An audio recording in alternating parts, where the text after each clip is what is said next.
Well, hello, and this is my assignment on mnemonics. Mnemonics are amazing, great things that help us remember things such as how to solve a math problem, how to perform a chemistry lab, what are the colors of the color spectrum.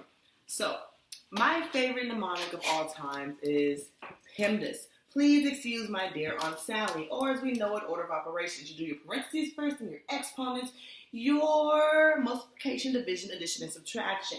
But as a sixth grade teacher, let me tell you, this is helpful, however it gets tricky. Now, for my students, I came up with a modified way of doing PEMDAS. Same letters, but with parentheses around certain operations. And why? Because yes, you do the parentheses first and then your exponents, but your multiplication and division, you must do them in the order they appear. That is from left to right. If the division sign is before the multiplication, you're going to do the division before the multiplication, even though the M is in front of the D. Same thing goes for addition and subtraction. You do in order from left to right. So that's usually what tricked up my students, and just putting those parentheses around those letters helped them organize information and say, okay, I know I have to multiply and divide before adding and subtracting, but I got to do these in order before going on to these other operations because one is more powerful than the other.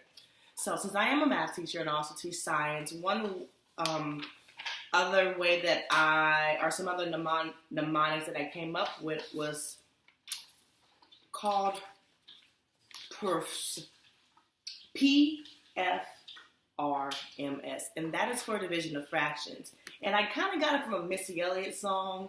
You know, that song called Work It. It goes a little something like, is it worth it? Let me work it. I put that thing down, flip it, and reverse it. And I use that to teach them how to divide with fractions. So you put the thing down. What is the thing? They're always like, what's that thing in the first part of the math equation? And I'm always like, it's a fraction right there. So you put the first fraction down, and then you flip the second fraction. Put that thing down, flip it. You flip it, the top becomes the bottom, and the bottom becomes the top. That's also called taking the reciprocal of the fraction, which they understood. And then you reverse the operation, reverse it. The opposite of division is multiplication. And then you multiply across, that's the M, and then simplify after solving. That's how I taught them how to divide with fractions. A song, which they really liked, and then my students even came up with a dance, which is really cool. And then this acronym. Another one I came up with, or my students helped come up with, was for long division. Does McDonald's sell cheeseburgers? We're like, duh, of course they do. So I'm like, well, of course we have to do long division. So, does, the D stands for divide, you're doing division. M stands for multiply, because you do have to multiply the outside number, that's your divisor by your top number, which is your factor that you're multiplying to get your dividend, which is inside of the house, or the symbol. And then the cell stands for subtract. You subtract your factors from inside the house. And then you check, is this correct? You check it by using the opposite operation of division, which is multiplication. Is 7 times 863. And this, so that solves that 7 divided by 6, or 63 divided by 7 is indeed 9 and not 8, because I teach math. Okay, anyways. So my students also struggle with word problems. They hate it. They see words in math and they're like, oh my God, what do I do? And so we came up with this method called cubes. And what do you do with cubes? Well, you circle the numbers in a word problem because you got to keep track of the important numbers. You underline the question or questions, because sometimes in multiple step problems there are more than one question or more than one thing you have to do.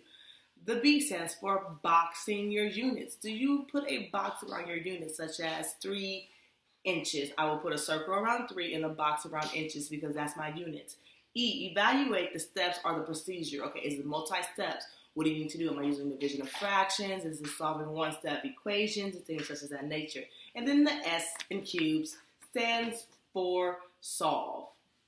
So, of course, you solve your math problem. So this works great for, that works great for math. Of course, we have other things we use in science, which is a little difficult because physical science is difficult on its own. And we also have things for ELA called races. I have no idea what it is because I don't teach ELA. I just stick to math and science. Well, those are my mnemonics. I hope you enjoyed it. I look forward to looking at everyone else's mnemonics. Thanks and bye.